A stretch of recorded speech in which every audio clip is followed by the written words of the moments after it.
you learn really quickly in the hotel world that the restaurant is like you're kind of you're the bottom of the barrel. Yeah. Because they can live without you. That's true. You know what I mean? Like if the restaurant shuts down, they can still have the rooms. They have the rooms. Whatnot. Yeah, okay. We're just there because our franchise or the name on the building says that we have to have a restaurant. Yeah, just part of the experience to provide that service. It's like a bonus. Yeah, and if I'd have known about hotels 12 years ago, 13 years ago, I would have done it from the beginning. Yeah. I don't know what we were thinking. We're in the wrong industry. Well, you're in the right industry. Yeah, just in the wrong department. Yeah. We were in the wrong place. Well, that's how you got started because, a hotel guy brought you in. So you're essentially doing what he wanted me to do. Yeah. And you know the guy. And so like we sat, so that guy retired exactly a year ago in October. Yeah. And he says to me, and so being in that executive room, everybody went around and told stories. Yeah. And I was, then it comes to my turn and I'm telling the story about him. And I'm like, I don't know why you didn't tell me sooner. Like, why didn't you, if you knew me, I knew him for what? How long? No, 2 or 3 years before? A couple of years. Okay. And then I'm like, I've known you all this time. Yeah. And you didn't bring me over then? He's like, you weren't ready yet. like a Jedi. And I'm like, yeah, you can just tell. Huh? Dude, I was suffering. I was taking bullets in the trenches for $80 a night. Yeah. Oh my gosh, $80 a night. I could even survive. You were there. Yeah. That's why I was asking you right now what you make at the bar now. It's like, what were we doing? What do hotel bartenders make nowadays? At least at your hotel. Oh, dude. They kill it? Solid. $250 on a slow night. Okay. Because they're there by themselves. Yeah. It's one guy. You don't have to split anything. Yeah. And you're just slinging. Yeah. And that's what pisses me off when I've got this guy, who, mind you, I feel like I gave him a chance when I didn't have to give him a chance. Yeah. And he's complaining. Yeah. Because the drink, it's like I think there's 6 drinks, dude. 6 drinks, that's it? It's a full bar. But like the signature cocktail she's talking about is 6 drinks, and it's like, dude, it's like our drinks were. It's like a twisted whiskey sour. Right. It's easy. Just do it. Yeah. But just make sure it's accurate, have your kid. And that kid wants to get into management. And that's what kind of pisses me off about that kid. Because I'm like, did you ever have somebody like that? Oh, for sure. Who like wanted to take wanted the thing, but didn't want to take the steps to get there. Yeah. Because that's my thing with this kid. Yeah. He is constantly, so he's actually at school. He's at the School of Hospitality at San Diego State. And he graduates this year. And he's like, and I'm like, what do you want to do?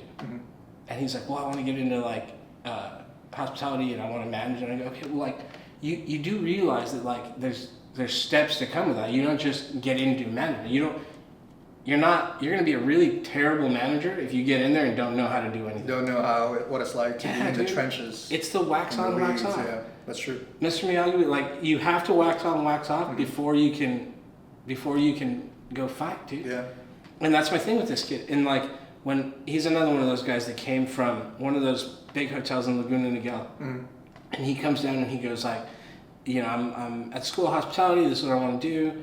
I want to get into it. And I'm like, okay, we got to take the steps. And so like, I want to not groom him, but I want to give him the right thing, So we hired him as a server, and then we moved him into banquet serving, because that's the other aspect of the hotel world. Right now we have banquet services, we have events, and that's where he kind of started pissing me off, because I'm putting him in this position where he can learn, but he doesn't want to learn. He doesn't appreciate the fact that you're trying to. Well, he doesn't get it, and it's like, dude, you're not here to. Yes, you're setting tables and you're setting chairs, and then you're putting on a black tie and you're working an event. That's what it looks like. Yeah. But you have to learn this. Right. Like, there's a lot of that side of the world that I still don't know. Yeah. I still lean on my banquet catering manager really heavy because I don't know that side. Right. The restaurant and the bar side, I know. Yeah. But like setups and events and the way how are things supposed to flow when you have 300 people in a room? Yeah, like how do you even coordinate logistically? Yeah, exactly. To put on, who to schedule. Exactly, dude. It's the logistics of it all. And when you sit there and you go like, so my banquet manager guy, his name's Nick, if Nick is not there, I'm on. I mean, I've gotten better, but that's what I say to this guy. I go like, you need to go there and learn those things. Learn, like, pay attention, understand why you're setting tables the way that you're setting.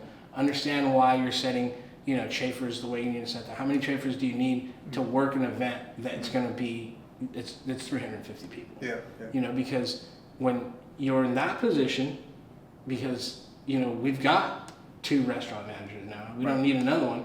You're more likely to end up on that side of things first. Yeah. And when you walk into that meeting, we have what are called BEOs, banquet event orders. So every Friday we have a meeting where we sit down and we go through all the groups that are in-house with us that week and everything that they're doing. I mean, to a T, like from the minute they check in, where are they going, what happens the next morning, what happens at lunch, and what happens at dinner. And so if you walk into that meeting and don't know anything, who's going to count on you? Right. Because you're going to that meeting with myself, you're going in with a senior catering manager, and you're going in with another banquet manager. So, like, if you don't have anything that you can add to that, what do we want you in the meeting for? Yeah, what good are you for? You can go make minimum wage and do the thing just like everybody else did. Yeah, he just doesn't realize that, he needs to learn that part of the business. Exactly. And able to, in order to actually manage it. Yeah, you gotta, because that's the thing with management, dude, is that you can't, management and a career in management gives you the opportunity to do a lot of things. But you don't just get in and manage. You have to learn the thing that you're managing. Sometimes I think that I'm going to get pigeonholed in the hotel and hospitality world, and I go like, I'd like to at some point. I don't really look at my job as so much as hospitality or F&B, but more operations wise. Because I go like, I'd love to get into operations at some point somewhere else. But that's the same thing. Operations anywhere at the end of the day are about the same thing. Running the business, but you got to learn it. Right. So. You ever thought of like getting your master's in business? Just like that. I've thought about it, but then that goes back to like my thing where I go like, is it worth it to go back to school and put in the money and put in the time, or just work it? Right. Like is it going to give me that much of a leg to stand on? I don't want to get a master's in hospitality and then be that guy and walk into a meeting and go, oh, I have this degree. I've got the degree. But it's like, what do you know? Right. I think I'd rather have the experience Yeah. and walk into that meeting and go, well, yeah, this is why we're doing it. It's probably better that if the company were to offer you some sort of compensation, or they were to pay for your business school, I guess, right? Master's. Oh, dude, absolutely. And the thing about it is the guy who hired me, our old regular, is still involved with that. He's still involved with SESU. Is he? Yeah. So he's still got something to do with the School of Business over there, with the hospitality school. Because we still bring on a lot of our young kids through that school. So we bring them in different departments in the hotel. So we've got some at front desk, some in sales, all of it. But I don't know, what's your experience in management? It takes a certain special type of person to be a manager. But it's a stressful. It's a stressful position. Stressful job.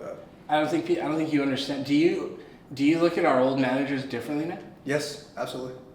Yeah. I do too. I didn't realize a lot of times why they were doing the things that they were doing. And now I get it. That makes sense. No wonder they fucking drink all the time. But there's one though. Heather Ross. I will still give all the credit in the world to. She's a beast. Yeah, she's a beast. She's a beast. That lady showed up with a smile. If you're watching, Heather Ross. Hi, ma'am. I base so much of what I do today on Heather. Because her management style was I think the most effective way to go about it. I don't know. You've heard the theory that there's 2 kinds of managers. There's those who lead from the front. And there's those that lead from the back. Behind the scenes. And the guys that lead from the back are the guys with the clipboards and the write-ups. And you're going to do this because I said so. And I hate that kind of manager, dude. I think that if you're going to manage and you're going to be a good manager, get out there, get in there, get in the trenches with your team, man, and go do it. You got to be in the trenches. But I don't know. How did you manage? I only managed for like just under 2 years. But I thought it was the most stressful job I've ever had in my life. Really? I was stressed the fuck out. Well, for that company, it's really tough to do. Is it? I'm very lucky that with where I am, And I don't know. This being out here is kind of my first foray outside of like the corporate world, but that the company that we were with before that, I think they put you through the ringer. Yeah. With zero remorse for you. Yeah. Because you went through the whole time with Drew. Yeah. I started. You were first. I was first. And then Drew went. Drew went. That's right. Yeah, I think they have zero remorse. It's like a management probably, right? And just like, oh, okay, in and out, in and out. Yeah. Sometimes it makes me happy that I didn't. I wouldn't be there anymore. Yeah. What was I gonna do? I was traumatized after that. I don't think I'll ever want to be in a management. Not in that atmosphere. Yeah. I couldn't go back to managing in that world, like in a corporate restaurant world. I couldn't do it. And now, it's funny because now I still manage because that's my style. I like to lead from the front, you know. So like I'm in there. I was just making phone calls right now with 2 of my managers, and it's like I'm always still involved because I like to be involved. Yeah. But I could very easily just pull away and run the numbers side of things. Because I mean that's my job really, is to just run the financial side of that, which I guess like in the corporate restaurant world is like market partner. Like Michael Felton. So like that's my job, and I really could just focus on that side of it, but at the end of the day, it's still my ass on the line. Yeah. You know, like I don't know why our old market partner at the old place. How do you work there for 8 years and the guy still doesn't know your name? Yeah. Yes, that used to piss me off. You just didn't spend enough time, in the trenches. No, and so I think you need to spend a lot of time in the trenches, and so that's why I still think that I get involved on that side of it, and because at the end of the day, something goes wrong, they're calling me, they're not calling them, you know. Yeah. But that's just my style, how to do things. Definitely the type that I would be, next to my employees and, sweat my butt off, run around and, more of like the active type instead of like an observer. Yeah, man. Absolutely. And then you have to take on everything that they are. You and I are the kind of people, you and I are squared away. We worked together for years, and it's like we're both very good at showing up, doing our job, and going home. Yeah. And I don't know why kids today can't show up, do their job, and go home. It's you're like running a daycare, You're running a daycare. Yeah. It's like the kids. And now it's like, listen, I can show up for work, do my job, and go home. Now, on the management side of things, it's like if somebody's got a flat tire, that's my problem. Yeah. If somebody's fighting with their boyfriend, it's my problem. If somebody's fighting with their girlfriend, it's my problem. Yeah. If somebody is an alcoholic, it's my problem. Now I've got a problem with an alcoholic. Yeah. You know what I mean? Yeah. And it's like, that's wild to me. Sister's getting married. Sister's getting married. My cat or dog is sick. You know what I mean? Dude, I fired a lady over her cat being sick. Really? Yeah. Yeah, just taking up too much time. Right? Dude, that was your excuse. I can't come to work because my cat just died. Yeah. And I'm like, BS. Like, what do you mean? Like, my cat just died, dude? No, absolutely not. She was fine. She got fired for it. Did she have like other things in her history, I assume? Oh, yeah, dude. It was bad. Right, the walkouts. One time she had a walkout, and then, and my job now is on a marina. Mm-hmm. So, have you been there? You've seen the boats? Yeah. Okay, so the boats are right outside. Beautiful spot, dude. That's beautiful. Yeah. And so it was like a Scooby-Doo. She had a walkout, and she managed to get out of the restaurant onto the marina and walking up and down slips like Scooby-Doo, like going in and out of boats looking for these people. Yeah. And that was like her final. I'm like, what are you doing? Yeah. Like, and she's like, well, I had to find them. They had to pay their, and I'm like, oh my God. It's gone. Yeah. It's gone. You can't be, what if something happens to you out there? Yeah. Like, what if something happens on one of those boats? God forbid something happens. Or you're running around and you slip and fall. Yeah. Like, over a tab. Yeah, over a tab. Dude. So yeah, and so she ended up getting fired, and ultimately it was because her cat died. Yeah. But well, what's the wildest story you ever heard of management? Management? I mean, I've heard of a manager getting fired because she was sleeping with the cook. That happened? Do I know it? In the restaurant. Do I know it? I don't know if you know. I don't think if you were around at that point. It's strange. People do weird shit. Has it ever happened to you, like anything similar to that, where like an employee, I had a host come to me one time and told me that an engineer was being really inappropriate with her. Yeah. And that was strange because at the time I was still just a manager, and this guy's older than me. Yeah. And she comes to me and she's like, hey, can I talk to you about something? Yeah, what's up? She's like, I'm just feeling really weird about something. I said, what's going on? She goes, well, she says his name. She's like, he's just been kind of like clinging on me. Like he walks up behind me and he'll like grab my hips. And like, I feel like he's trying to kiss me. And this guy, mind you, was like in his 50s, dude. Yeah, he's like mid 50s. And she's, excuse me, she is 22. Yeah. And so then I'm like, shit, what do I do, dude? Because I'm like, I go to HR with this, I'm gonna ruin this guy's life. He's got a wife, he's got kids, he's got like, right. And so I'm going like, if I go to HR with this, I'm gonna like ruin this guy's life. And so that was a hard one for me because I'm still just managing. I'm younger than the guy. I'm not like, so I remember I walked into the engineer shop and I was like, I said, hey, can I talk to you about something? He's like, yeah, what's up? And then I had to have this conversation with this person who, like, I've been taught to respect your elders and like, you shouldn't talk to people in a certain way, but I had to be like, hey, you need to cut that out. You can't be pulling that. Yeah. But that's probably the strangest one I've ever had. How did he take it? He was like, he was like, oh, like, of course, surprised. Oh, I would have never thought that she felt like, and you go like, dude, she's 22 years old and you're walking up behind her and grabbing her hips. Yeah. What did you think was going to happen? What did you think was going to happen? You're also balancing out, like, okay, I need to make sure that I'm addressing this girl's needs, my employee, and I'm also trying to balance out, the fact that this guy has a full career, a job, and has a family to provide for. Right, so now you're like, okay, what am I going to do? Yeah. I think you handled that pretty well. I didn't know any other way to do it, but I'm sure HR would have had something to say about it. Once you tell HR, it's game over, dude. Yeah. Oh, dude, it's over. You got to be like really careful. So that was the kind of the craziest thing that's ever happened to me. But I've never had. Thankfully, I've got people around me who are all. I try to hire people around me that are grounded, but no, wait, I did. I did have a manager who ended up in a divorce. Yeah. Because of a buzzer. Yeah. You want that story? Sure. Okay. Really? We hire this kid, and from the get-go, man, he was a mess. He comes in. The only thing he says to me is, and the reason why I hired him was because he was going through the process of becoming. He was trying to be a harbor police officer. Okay. But then he tells me, I'm also a DACA recipient. So that's like immigrant. Have you ever heard of this? Right. It's immigration status. Right. So he's got this status where he is not necessarily a American citizen, but he's been granted some sort of immunity by CBP that says that they can live and work here. But it's a terrible place to be because you can't travel anywhere. Like you can't leave the country. You can't. You're illegal, but you can work. That's really what it comes down to. So kid's here. He tells me he's trying to work for Harbor Police. So I go like, I know they're not going to hire you.